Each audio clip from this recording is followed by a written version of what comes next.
বেইমানি করে। আমি কথা দিচ্ছি, আমি রাজশাহী হকাস মার্কেটের সেক্রেটারি অবস্থায় আমার মেয়র প্রধান উপদেষ্টা জয়পুরহাটে যতদিন আছে আমি বাঁচে আছি, হকাস মার্কেট কোনোদিন বেইমানি করবে না। আমার একটা পরিকল্পনা আছে, আমরা এই বৃহত্তম সংগঠন আগামী নির্বাচনে আল্লাহ যদি তৌফিক দান করে আমাদের মেয়র সাহেব যদি প্রার্থী হয়, আমরা এই ৩০০ দোকানদার প্রতিদিন ৩,০০০ লোককে অবশ্যই ফিরে দেওয়া দেব।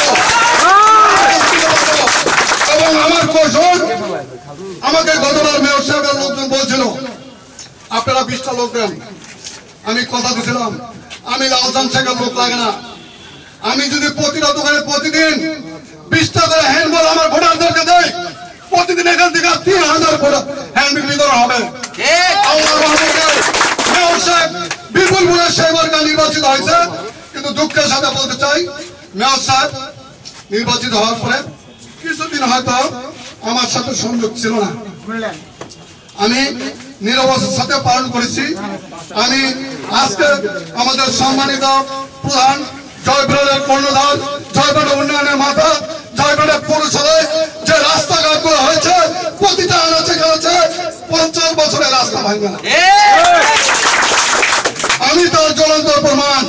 নতুন হাটে গিয়েছি এবং বিশ্বাস করাতে আমার বাড়ির রাস্তা অলরেডি ঢালাই হয়েছে, যেটা নাকি দেশ স্বাধীনতার পরও হয় না। আমি নিজে থাকি ওখানে করেছি এবং শান্তিনগর হয়েছে, পূর্বাচারপাড়া হয়েছে। আমি মনে করি জয়পুরহাট যদি আল্লাহর রহমতে আমাদের বর্তমান মেয়র যদি যতদিন জীবিত থাকে আমরা হকাস মার্কেটের লোকজন তার লগে থাকবো ইনশাআল্লাহ।